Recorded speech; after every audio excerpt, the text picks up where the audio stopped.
आणि मग पांडुरंग आले देवा, भगवंत आला, किती आनंद झाला पाहिजे भक्त कुंडलिक आला. पण काय म्हणले ते, माझ्याकडून खूप चुका झालेल्या आहेत, मी माझ्या आई वडिलांना खूप त्रास दिलाय, मी आई वडिलांना खूप मारलंय, मी आई वडिलांची खूप हेळसांड केली, मी आई वडिलांना दारू पिऊन शिव्या दिल्या.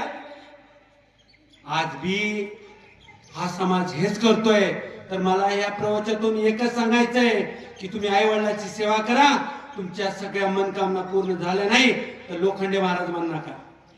आणि मी लेलामचा पण नाही, मी भूमचाच आहे.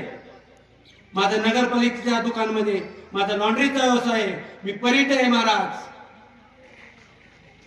तुम्ही कधी बी या आणि तिथं बोला, फक्त तुम्ही आई वडिलांची सेवा करा, काय पुण्य प्राप्त होत आहे ते बघा. अव घरामध्ये देव आहे आणि तुम्ही मंदिरात जाताय आणि पूजा करताय आणि आई वडिलांना मात्र उपाशी मारताय, ही कोणती भक्ती? विठ्ठल रुक्माईची मूर्ती घरात आहे, आई ही रुक्मिणी आहे, वडील हे विठ्ठल आहेत. वि म्हणजे विराट, ल म्हणजे लय असणं जाणारा आणि ठ म्हणजे ठसलेला असा भगवंत आहे. तुम्ही देव कुठं पाहताय? रावळातून मंदिरात.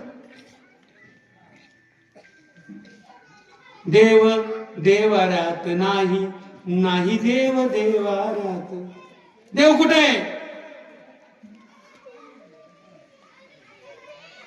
किती सुंदर भावगीत, किती सुंदर आहे देवा. खूप काय सांगू संतांचे उपकार, मज निरंतर जागवती, काय होत आहे अशी उतराई ठेवता जीव थोडा.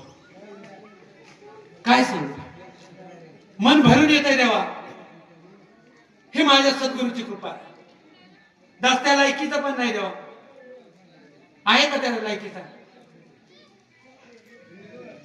आज जे माझे मित्र तरुण वर्ग आहेत त्यांना सांगतोय की आई वडिलांची फक्त सेवा करा, कोणतीच सेवा करू नका. सकाळी उठल्याबरोबर आईचं दर्शन घ्या, झोपताना आईचं दर्शन घ्या आणि मग बघा एका महिन्यामध्ये तुम्हाला काय चमत्कार घडतोय. दास खोटं बोलत नाही किंवा लबाड बोलत नाही, हे सत्य आहे. आणि सत्य हे त्रिकालबाधी सत्यच राहतं. खोटं नाटक या भक्तीमध्ये तर जमतच नाही. मान देवा. पांडुरंग आले, म्हणले भक्ता मी तुझ्यासाठी आलोय बाबा. त्यावेळेस भक्त कुंडलिक काय म्हणले, माझ्या सेवेमध्ये तुम्ही व्यत्यय आणू नका.